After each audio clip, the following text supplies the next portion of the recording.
اللهم صل وسلم وبارك على سيدنا محمد وعلى آله وصحبه أجمعين. القصة دي للكاتبة المبدعة شيماء رمضان، ويلا بينا نبدأ قصتنا. مورا كانت بتجري في الشارع من إنجليز، وهي بتجري لقت بيت قديم، دخلت جواه عشان تستخبى.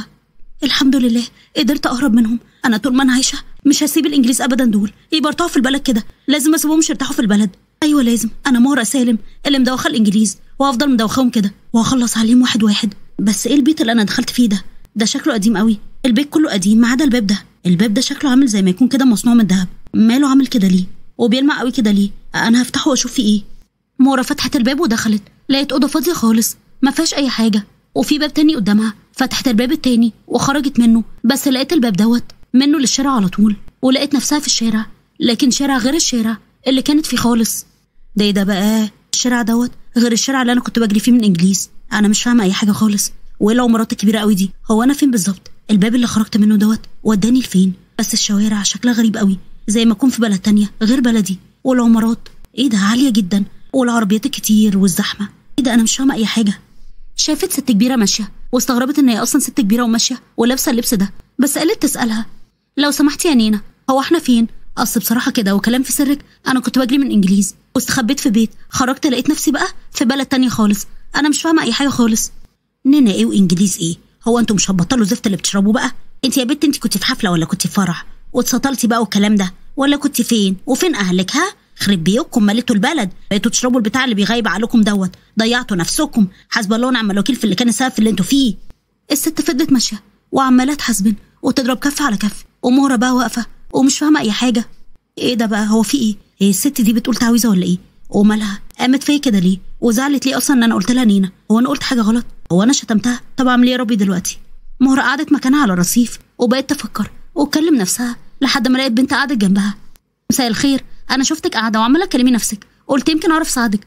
هو انت كنت في حفله تنكريه وفلوسك يعني وقعت ولا ايه؟ اصل بصراحه اللبس اللي انت لابساه ده ما بيلبسوش الا اللي بيكونوا في حفله تنكريه. مالك في ايه؟ ما هو انا لو قلت لك هتفكرني مجنونه وتسيبيني وتمشي زي الناس كلها من الصبح ما بتعمل معايا. انا كل ما اسال حد بيفكرني ان انا مجنونه، وعمالين بيقول لي اسامي حاجات غريبه كده اول مره اسمعها.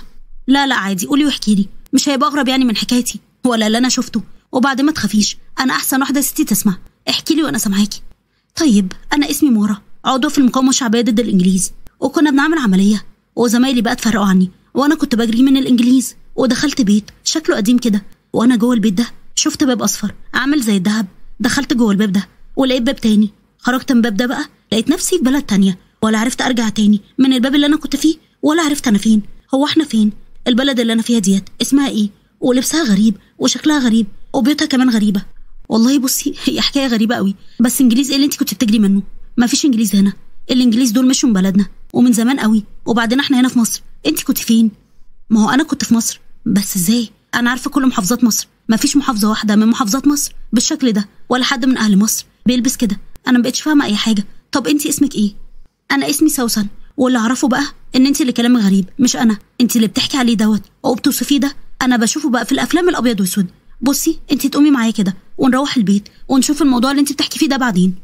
ايوه بس يعني ما يصحش ان انا ادخل بيت حد ما اعرفوش، وخصوصا انت كمان ما تعرفنيش، وعيب وغلط وكده ما ينفعش. طب استاذني يعني من انتك الاول عشان بس ما تزعلش منك، او استاذني من والدك.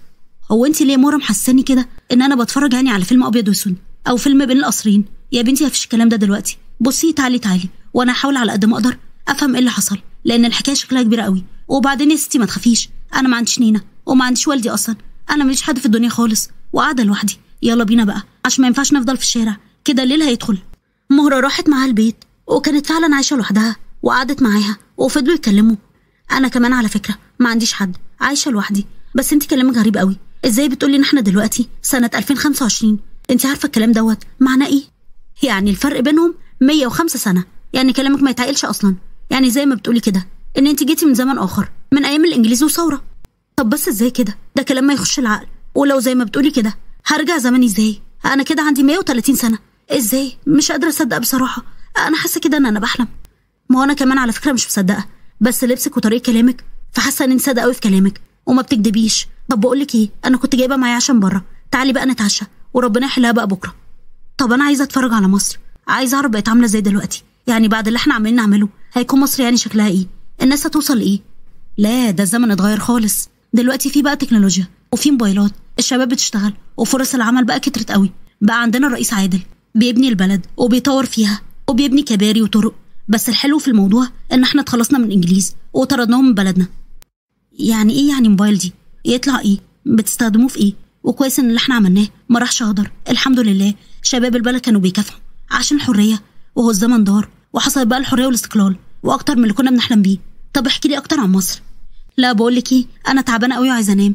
بكره ابقى اخدك كده لفه في مصر وتشوفي بقى بنفسك وسط مصر الايه. لكن دلوقتي بقى انا عايزه انام. يلا ننام وبكره يحلها حلال. تاني يوم سوسن اخدت مورا بعد ما لبستها لبس من عندها ونزلوا يلفوا في البلد. ايه ده؟ كل دي عربيات، وشكل العربيات ديت غريبه قوي. حتى مكان السواق اتغير. ايه ده؟ بصي هنا كده، ده تروماي ده ولا ايه؟ بس التروماي بتاعنا غير ده خالص. وايه ده بدورين. ده اسمه اتوبيس ابو دورين. واللي هناك ده طبعا انت عارفاه، ده القطر بس في شكله بقى الجديد. تعالي بقى اركبك المترو هتنبهري بيه. سوسن اخدت مورا تركب معاها المترو وكانت خايفه جدا وهي واقفه على سلم الكهرباء، بس بعدها اتعودت عليه. الله جميل قوي. لو سمحتي سيبيني العب فيه شويه، ممكن اطلع وانزل مره كمان؟ يعني انا بقى في مكاني كده واطلع لوحدي من غير ما اتعب؟ تعالي بس نركب المترو وبعدين هبقى اخليكي بقى تطلعي على السلم الكهربائي تاني. مهرة ركبت المترو، كانت خايفه جدا من سرعته. يا لهوي ايه ده بيجري بسرعه جدا. هو مشي ازاي؟ بالفحم ولا ايه؟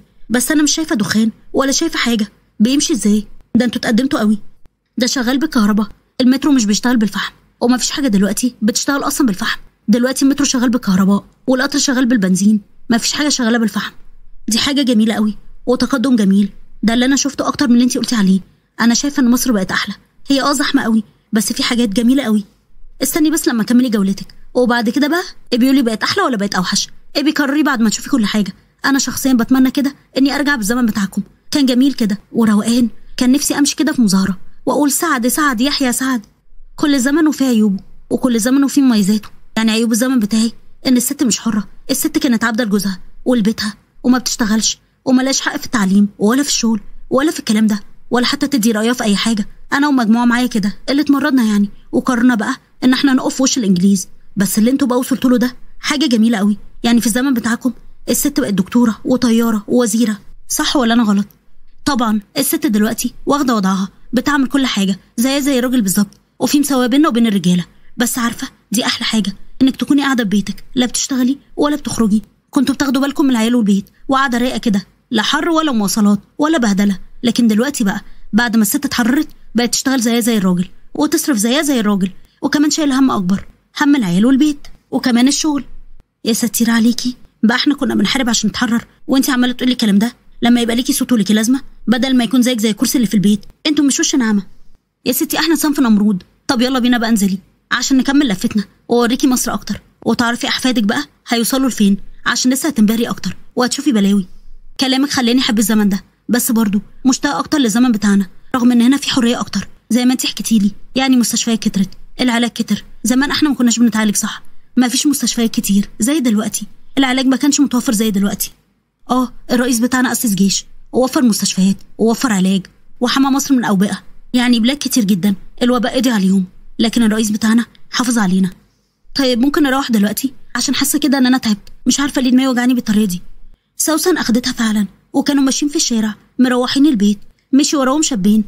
بص يا جدع الموزتين دول، هو في كده بنتين في الجون بقى الجمال ده كله ماشي على رجليه؟ ده انتم المفروض يبقى عندكم بقى طياره تتحركوا بيها ولا توجعوا رجليكم. سوسن هو عايز ايه واللي بيتكلم كده؟ انا مش فاهمه من كلامه اي حاجه ومش عارفه اللي بيقوله ده حلو ولا وحش ولا هو في ايه. لا اللي بيقوله ده وحش وبيعاكس، مالكيش دعوه بيهم، ما تدلوش اهميه خالص، عشان انت لو اديتي له اهميه هيسوق فيها. على فكره كلامك انت كمان مش مفهوم، انا حاسه ان انا مش فاهمه اي حاجه خالص منكم. انتوا ليه بتتكلموا كلام صعب كده؟ هيسوق فيها يعني هيكتر في الكلام وهيعاكس اكتر، ومش هيبقى مكسب بكلامه بس، لا ده ممكن يمد ايده علينا كمان. فهمتي؟ امشي بقى وانت ساكته. بقول لك يا قمر انت وهي، بدل ما انتوا بتتكلموا كده مع بعض وبترغوا كده مع بعض، ما تيجوا نعزمكم بقى على حاجه تشربوها، او تعالي في التابوت ونجيب حتشبسوت.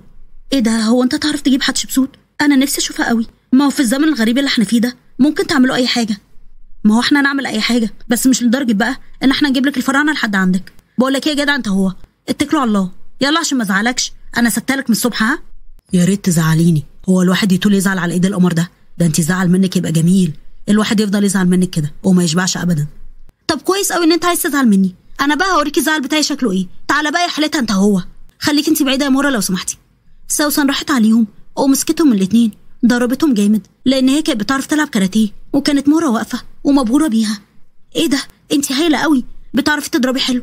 انت عملتي الحركات الحلوه دي كلها ازاي؟ انت بتعرفي تعملي كل حاجه، ممكن تعلميني الحاجات اللي انت بتعمليها دي؟ يلا بس نروح البيت دلوقتي عشان في كلام مهم انا عايزه اقوله لك، كلام جه في دماغي دلوقتي ولازم نفكر فيه. سوسن ومهرة روحوا على البيت وكانوا قاعدين مع بعض. كلام ايه يا سوسن اللي جه في بالك وعايزه تقوله لي؟ انا عايزه بس قبل اي حاجه تعلميني الحركات اللي انت عملتيها مع الشباب. هو ازاي بتعملي كده؟ ازاي انت خفيفه وبتعملي كل ده؟ اللي انا عملته ده اسمه كاراتيه، دي لعبه رياضيه الناس بتتعلمها عشان تعرف تدافع عن نفسها. زي ما انت شفتيني عملت كده، دافعت عن نفسي باللعبه دي. بس مش ده اللي انا عايزه اقوله لك. اللي انا عايزه اقوله لك ان انت في زمن فارق عن الزمن بتاعك ب 150 سنه، وكل فرد على الدنيا دي ليه دور، ودورك ده بقى لو اتغير الله اعلم ممكن يحصل ايه في الزمن ده. قصدك تقولي ايه؟ ان انا لازم ارجع الزمن بتاعي صح؟ بس انا ارجع ازاي وانا مش عارفه انا جيت ازاي؟ على فكره بقى انا الزمن بتاعي وحشني جدا وعايزه ارجع، بس هرجع ازاي؟ انت لازم توصفي لي بالظبط المكان اللي انت خرجتي منه عشان لازم بقى نوصل له، وتدخلي مكان ما جيتي عشان ترجعي زمنك تاني. الله اعلم ايه اللي حصل وخليكي جيتي هنا. بس قبل ما ادور على المكان اللي انا جيت منه ده، انا عايزه اعرف كل حاجه عن الزمن ده. انا بجد عندي فضول رهيب، عايزه اعرف اكتر واكتر ايه اللي اتغير تاني.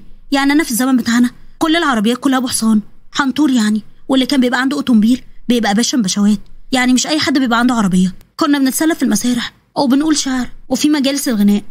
لا دلوقتي بقى كل من هب ودب بيركب عربيه، واكتر ناس بيركبوا العربيه هم الناس الهلاسين والنصابين. وهنا القانون بقى فوق الجميع، واللي بيغلط بيتحاسب حتى لو مين.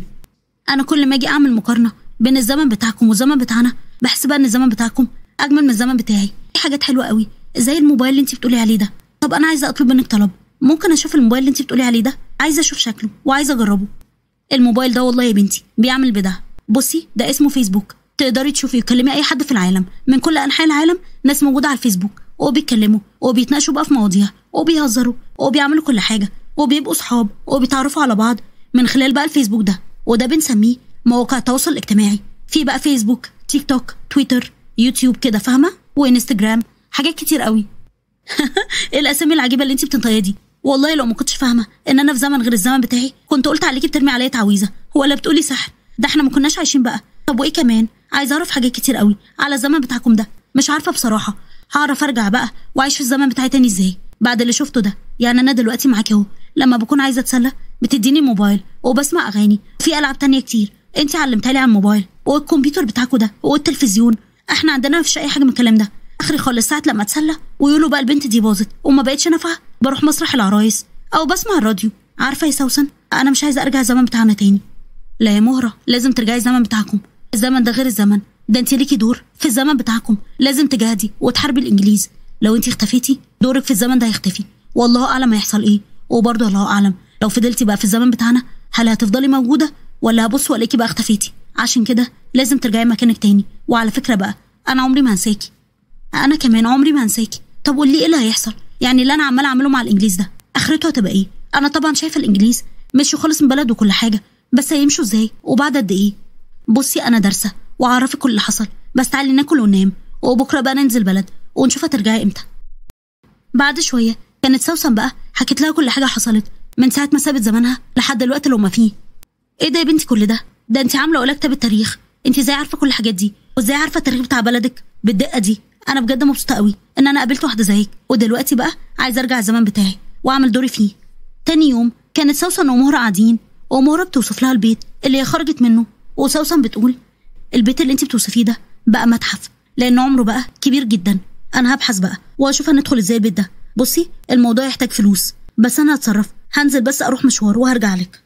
هتروحي فين وهتصرفي ازاي؟ بصي السلسله دي بقى بتاعتي وارثها من امي الله يرحمها، اكيد هتجيب مبلغ حلو، بيعيها. انا برضو كنت هرهن هديه امي. سيبي السلسله دي معاكي لانك مش هتعرفي ترجعيها، انا هعرف ارجع اللي رهنته. استنيني هنا وما تفتحيش لحد ماشي؟ بعد شويه سوسن نزلت ولما رجعت لقيت مهره عامله لها كشك الماظ. ايه ده؟ ايه الريحه اللي اتجنن دي؟ انت طبختي لنا ولا ايه؟ شكلي كده قروبه في المطبخ. ايه الجمال ده؟ جوعتيني يا بنتي. ده كشك الماظ، قلت اعمل لك اكله حلوه من عندنا يا رب تعجبك، بس انا عملتها زي ما نينا بقى كانت بتعملها لي. وحشني اكلها قوي يا سوسن. تعالي بقى يلا ناكل قبل ما الاكل يبرد. فكرتيني بامي الله يرحمها، كانت ماليه عليا البيت، كانت كل دنيتي. ما كنتش بشيل هم الدنيا خالص وهي معايا، بجد وحشتني قوي. تاني يوم سوسن كانت واخده مهره في الشارع اللي اخدتها منه، ووصلوا عند البيت ووقفوا قدامه. يا سوسن، الباب هناك اهو، الباب اللي انا خرجت منه هناك اهو، هو البيت القديم ده هو الوحيد اللي كان موجود، انا خرجت منه وما كنتش عارفه انا كنت فين ولا رحت فين. المهم ان احنا وصلنا البيت، ندخل بقى ازاي؟ المشكله ان في ايام للاجانب وايام للمصريين، لان ده بيت اثري والناس من كل البلاد بيجوا عشان يشوفوه. ايه اللي انت بتقوليه ده؟ هو احنا نتخلص من الانجليز وانتوا بقى بعد السنين دي كلها تدخلوهم البلد ويتفرجوا عليها كمان؟ ايه لازمه اللي احنا عملناه بقى؟ ايه دي بس يا مهره، وجود الاجانب حاجه ضروريه، دي اسمها سياحه، لازم يكونوا موجودين ويدخلوا عمله صعبه عشان حال البلد يمشي والاقتصاد يتحسن اكتر. وبعدين هما بيدخلوا في سلام وبيخرجوا في سلام، رواقي بقى كده عشان ندخل ونشوف هترجعي ازاي. دخلوا البيت فعلا ولقوا الباب اللي خرجت منه كان عليه حراسه وممنوع الدخول. وبعدين يا مهره، ده ممنوع الدخول، امال انت خرجتي ازاي من هنا؟ الباب عليه حراسه مشدده، هنتصرف ازاي دلوقتي؟ انا لما خرجت ما كانش في اي حد ولا حراسه ولا حد خالص، كان فاضي. وبعدين ما اعرفش هنتصرف ازاي، فكري كده وشوفي هتدخليني ازاي. انا عندي فكره، انا اروح قدام الحراس وهعمل ان انا اغمى عليا، هينشغلوا بيا، تكون انت بقى دخلتي. هتوحشيني يا مهره، خدي بالك من نفسك وما تخليش الانجليز يغلبوكي خالص، لان احنا كده ولا كده هننتصر عليهم، واللي انتوا بتعملوه كله مش هيروح في الارض. وخليكي بقى فاكريني واوعي تحكي لحد اللي انت شفتيه هنا.